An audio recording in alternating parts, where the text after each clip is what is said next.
we're sitting at the GBT pool parking lot. I guess you'd call it the gate down leading that into it. And my bright's on. The closed gate with the closed sign to the, just like, I don't know, 2 feet to the right of the closed October 1st through April 30th sign. There's like a blue light that we're seeing, a small blue light, sort of 10 to 15 feet behind it. And then to the right of the gate, there's a road leading up, possibly somebody's driveway.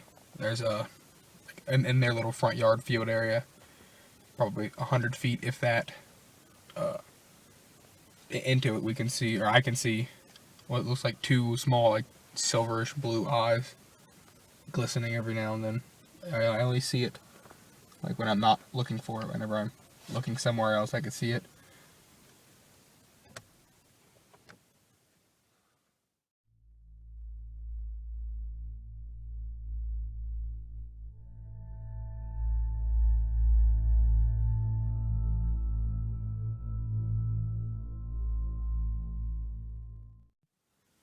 And then if nothing, we'll go down there, throw down a piece of meat. And then actually, hell, we should just throw a piece of meat out here and just leave and come back. Yeah, we should. Alright, we're gonna do that. Okay, yeah, sure. Patty's gonna hit the lights. Do you want brights or just headlights? Doesn't matter. Just go for one. Ready? Yep.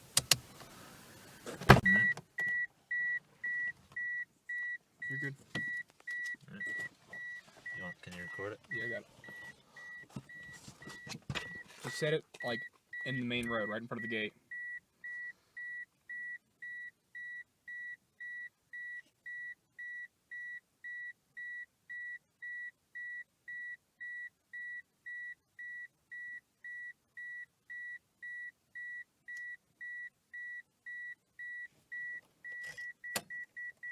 Here, give me the camera. What's that noise? Did you hear that? No. Hey. Sorry.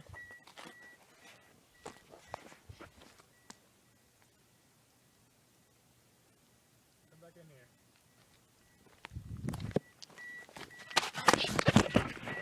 Shut your door and lock it. Shut your door and lock it. Lights off? Yep.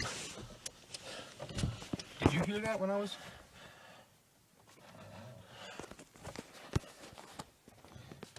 Alright, still recording? Yeah. Right when David got out of the car, there was, like, what sounded behind me was like... I've never even heard that before. It was like... You know what you hear in horror movies, which is like, the zombies are all like, thud, thud, thud. Well, it was... I could hear David's, like, floppy footsteps, like, plopping up in there. And then, from behind me, it sounded like what was, like, walking on, like... Shh, shh.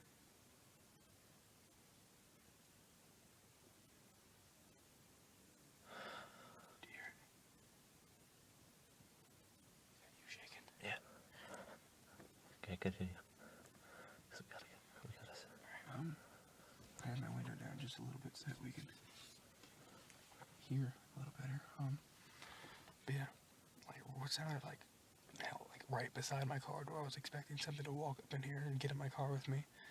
It was like, you know, like frozen snow, and like you could walk on top of it. It's like makes that like sort of light snare sound. I heard it too. Like you mentioned it, and I thought I heard something, but yeah.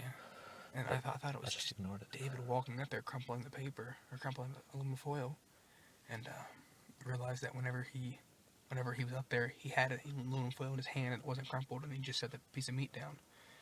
And I could hear it. We're gonna give it probably like 10-15 minutes. Hit the low beams just to see like if there's anything up there, not something super bright to scare anything away, but just see. And if there's anything besides what we're looking for, like a coyote or a wolf or a bear or something, we're just gonna turn around and leave.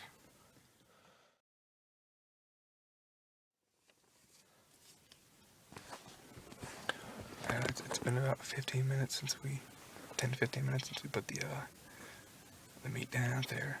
Right after we put it down, I saw tons of eyes in the field to the right, and then like a little bit of, I guess you'd say movement, like shadows and things, moving to the left of the gate and to the left of us.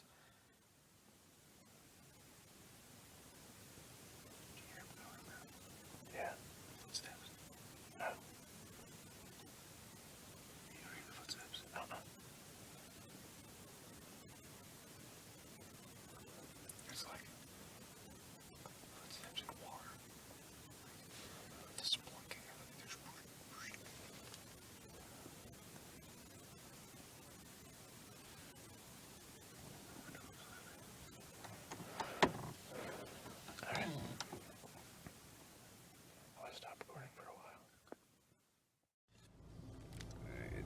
10:30. Mm-hmm. What, we came out here and set the meat down like 9:30, 9:45. Yeah. So we sat there for 4 hours. Nothing came and got the meat. Yeah. Alrighty, well, Let's go to Cranberry. yeah.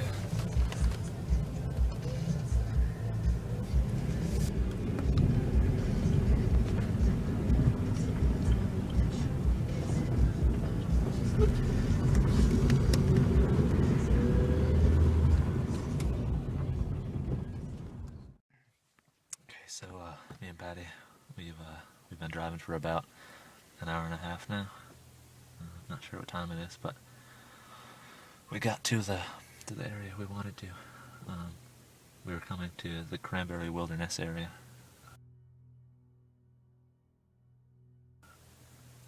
Because I got a report on the website that I believe the submitter wants to remain anonymous. But we're pretty darn close to the same area he was in. Near Cow Pasture Trail and near North Fork Trail. Near Forest Service 102 is where we are. Or Public Road 102. But Patty just tried some knocks and didn't get any responses.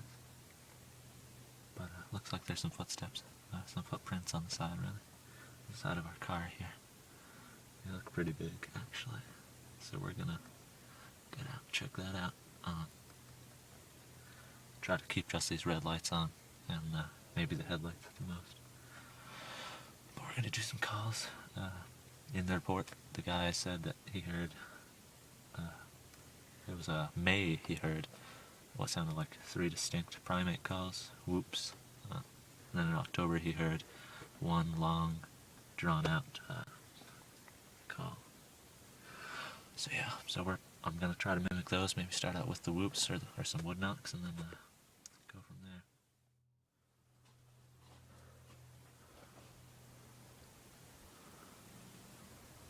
there. Yeah, those tracks go right up here. They sort of look like snowshoes because those are too big. I'm gonna show you next to my foot.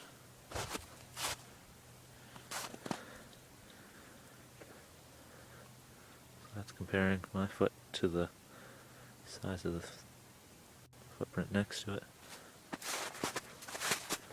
I'm gonna do some calls up here.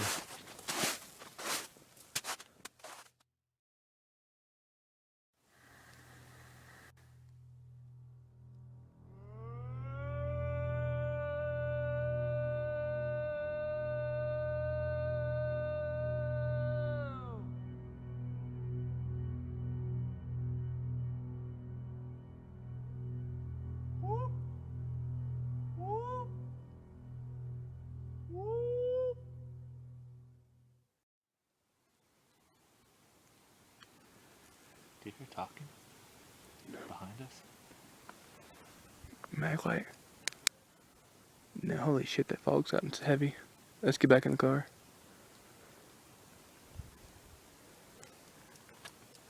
Alright. Yeah, I hear it now. Huh? I hear the talking like people.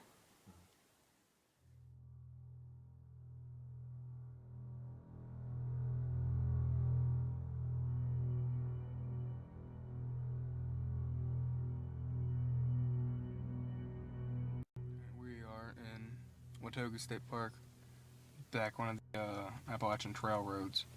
And I think it goes a few miles back, and then it's comes into contact with the Greenbrier River Trail, into a small parking area. You can tell nobody's been down this road at all for a long time. It's completely iced over. We managed to make it, I say, halfway up it. We had to turn around. So we're gonna try a few calls and wood knocks out here and see what we get.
At least we got somewhat of a response. Yeah.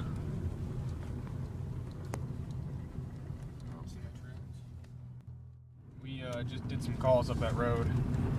Wooden oxen calls. We got, I guess it would be a response, either that or an echo from the mountains of David's call. Didn't get anything in return for the wooden ox, so we're going to keep on driving down the road, down into Huntersville, see what we get down there.